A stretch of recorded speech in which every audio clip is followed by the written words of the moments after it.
শ্রী রামকৃষ্ণ জীবনী লীলা প্রসঙ্গ অবলম্বনে স্বামী তেজস্বানন্দ শ্রী রামকৃষ্ণের তীর্থ পর্যটন এবং হৃদয় ও মথুর সম্বন্ধে শেষ কথা। মথুরানাথ এই সময় ভারতের উত্তর পশ্চিমাঞ্চলের পুণ্য তীর্থ সকল দর্শন করিতে অভিলাষী হইলেন। স্বস্তিক মথুরবাবু ঠাকুরকে সঙ্গে লইয়া যাইবার জন্য বিশেষ রূপে অনুরোধ করিতে লাগিলেন। ফলে ভাগিনীয় হৃদয়কে সঙ্গে লইয়া ঠাকুর তাহাদিগের সহিত যাইতে সম্মত হইলেন। শুভ দিন আগত দেখিয়া মথুরবাবু ঠাকুর প্রমুখ সকলকে সঙ্গে লইয়া যাত্রা করিলেন।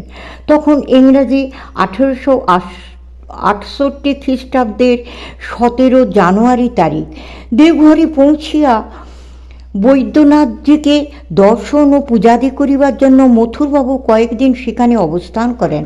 এই স্থানে দরিদ্র পল্লী স্ত্রী পুরুষদিকে দুর্দশা দেখিয়া ঠাকুরের হৃদয় করুণাময় বিগলিত হইল এবং মথুরবাবুকে জোর করিয়া বলিয়া তিনি তাহাদিগকে এক দিবস ভোজন ও প্রত্যেককে একখানি বস্ত্র প্রদান করাইলেন। বৈদ্যনাথ হইতে শ্রীযুক্ত মথুর একেবারে কাশীধামে উপস্থিত হইলেন এবং কেদারঘাটের উপরে পাশাপাশি দুইখানি বাটি ভাড়া করিলেন। নৌকাযোগে বারাণসী প্রবেশকাল হইতে ঠাকুর ভাবনয়নে দেখিতে থাকেন শিবপুরী বাস্তবিক সুবর্ণে নির্মিত।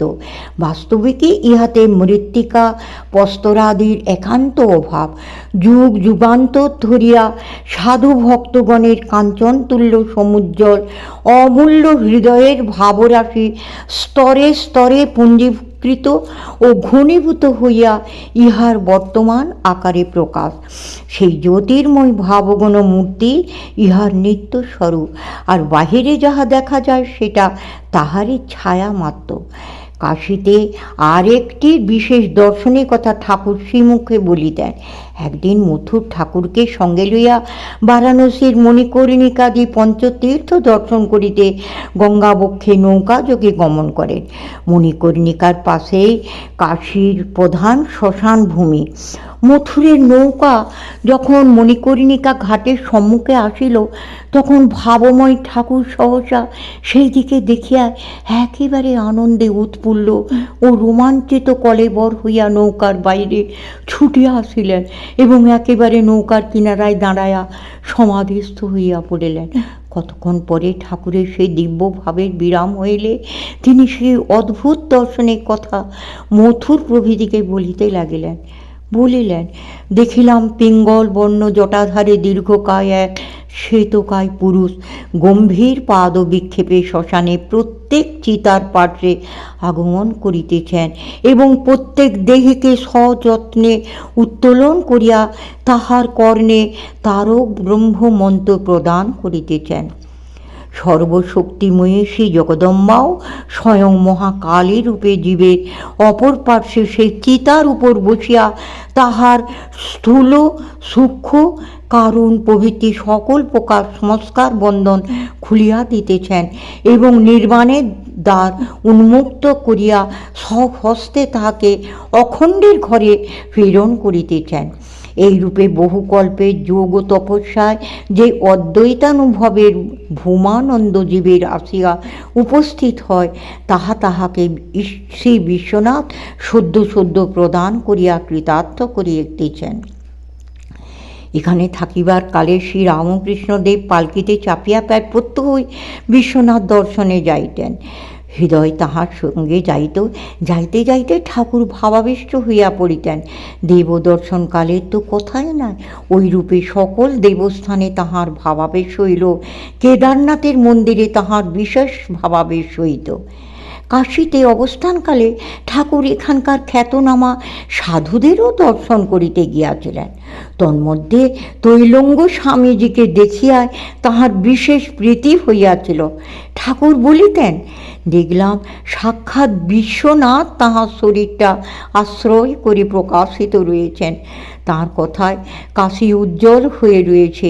উচ্চ জ্ঞানের অবস্থা। ইশারায় জিজ্ঞাসা করেছিলাম, ঈশ্বর এক না অনেক?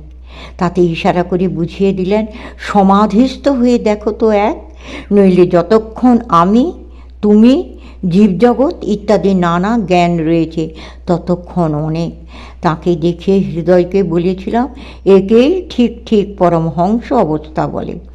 5-7 দিন কাশীতে থাকিয়া ঠাকুর মথুরের সহিত প্রয়াগে গমনপূর্বক পুণ্য সঙ্গমে স্নান ও ত্রিরাত্রি বাস করিয়াছিলেন।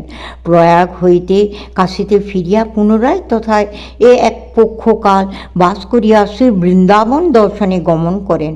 তথায় বাঁকাবিহারী মূর্তি দর্শন করিয়া তাহার অদ্ভুত ভাবাবেশ হইয়াছিল। আত্মহারা হইয়া তাহাকে আলিঙ্গন করিতে ছুটিয়া গিয়াছিলেন। আবার সন্ধ্যাকালে রাখাল বালকগণ গরুর পাল লইয়া যমুনা পার হইয়া গোষ্ঠ হইতে ফিরিতেছে। দেখিতে দেখিতে তাহাদের ভিতর শিখি পুচ্ছুধারী নবনিরোধ শ্যাম গোপালকৃষ্ণের দর্শন লাভ করিয়া তিনি প্রেমে বিভোর হইয়াছিলেন। ব্রজের নানা স্থানে ঠাকুর সংসার বিরাগী অনেক সাধককে জপধ্যানে নিমগ্ন থাকিতে দেখিয়াছিলেন। নিধুবনে সিদ্ধ প্রেমিকা বর্ষীয়সী তপস্বিনী গঙ্গামাতার দর্শন ও মধুর সঙ্গলাভ করিয়া ঠাকুর এতই মোহিত হইয়াছিলেন যে তাহার মনে হইয়াছিল ব্রজ ছাড়িয়া তিনি আর কোথাও যাইবেন না। ইনি ঠাকুরকে শ্রীমতী রাধিকাই স্বয়ং অবতীর্ণা ভাবিয়া দুলালী বলিয়া সম্বোধন করিয়াছিলেন। ঠাকুর বলিতেন, ব্রজে গিয়ে সব ভুল হয়ে গিয়েছিল, মনে হয়েছিল আর ফিরব না। কিন্তু কিছুদিন বাদে মায়ের কথা মনে পড়ল। মনে হলো তার কত কষ্ট হবে, কে তাকে বুড়ো বয়সে দেখবে, সেবা করবে। ওই কথা মনে ওঠায় আর সেখানে থাকতে পারলুম না। মাতৃঋণ সম্বন্ধে ঠাকুর বলতেন, ওরে সংসারে বাবা পরম গুরু, যতদিন বেঁচে থাকেন যথাশক্তি উহাদের সেবা করতে হয়। কেবলমাত্র ঈশ্বরের জন্য বাপ মায়ের আজ্ঞা লঙ্ঘন করা চলে, তাতে দোষ হয় না। যেমন প্রহ্লাদ বাপ বললেও কৃষ্ণ নাম নিতে ছাড়েনি, এমনকি ধ্রুব মা বারণ করলেও তপস্যা করতে বনে গিয়েছিল, তাতে দোষের হয়নি। এক পক্ষকাল আন্দাজ শ্রী বৃন্দাবনে থাকিয়া গঙ্গামাতার নিকট হইতে কষ্টে বিদায় গ্রহণ করিয়া ঠাকুর মথুরের সহিত পুনরায় কাশীতে প্রত্যাগমন করেন। কয়েকদিন সেখানে থাকিবার পরে দীপান্বিতা অমাবস্যার দিনে শ্রী অন্নপূর্ণা দেবীর সুবর্ণ প্রতিমা দর্শন করিয়া ঠাকুর ভাবে প্রেমে মোহিত হইয়াছিলেন। কাশী হইতে গয়াধামে যাইবার মথুরের ইচ্ছা হইয়াছিল, কিন্তু ঠাকুর সেখানে যাইতে অমত করায় মথুর সে সংকল্প পরিত্যাগ করেন। পিতৃস্বপ্ন স্মরণ করিয়া ঠাকুর বলিতেন, ওই সকল স্থানে যাইলে তাহার শরীর থাকিবে না, এমন গভীর সমাধিস্থ হইবেন যে তাহা হইতে তাহার মন আর নিম্নে মনুষ্যলোকে ফিরিয়া আসিবে না। সেই গৌরাঙ্গদেবের লীলা সংবরণ স্থল নীলাচল বা পুরীধামে যাইবার কথাতেও ঠাকুর ওইরূপ ভাব অন্য সময়ে প্রকাশ করিয়াছিলেন। কাশীধামে যোগেশ্বরী নাম্নী ভৈরবী ব্রাহ্মণের সহিত ঠাকুরের পুনরায় দেখা হইয়াছিল এবং 64 যোগিনী নামক পল্লীস্থ তাহার আবাসে তিনি কয়েকবার গমন করিয়াছিলেন।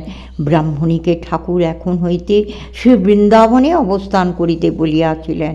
হৃদয় বলিত, ঠাকুর তথা হইতে ফিরিবার স্বল্পকাল পরে ব্রাহ্মণী শ্রী বৃন্দাবনে দেহরক্ষা করিয়াছিলেন। ক্রমশ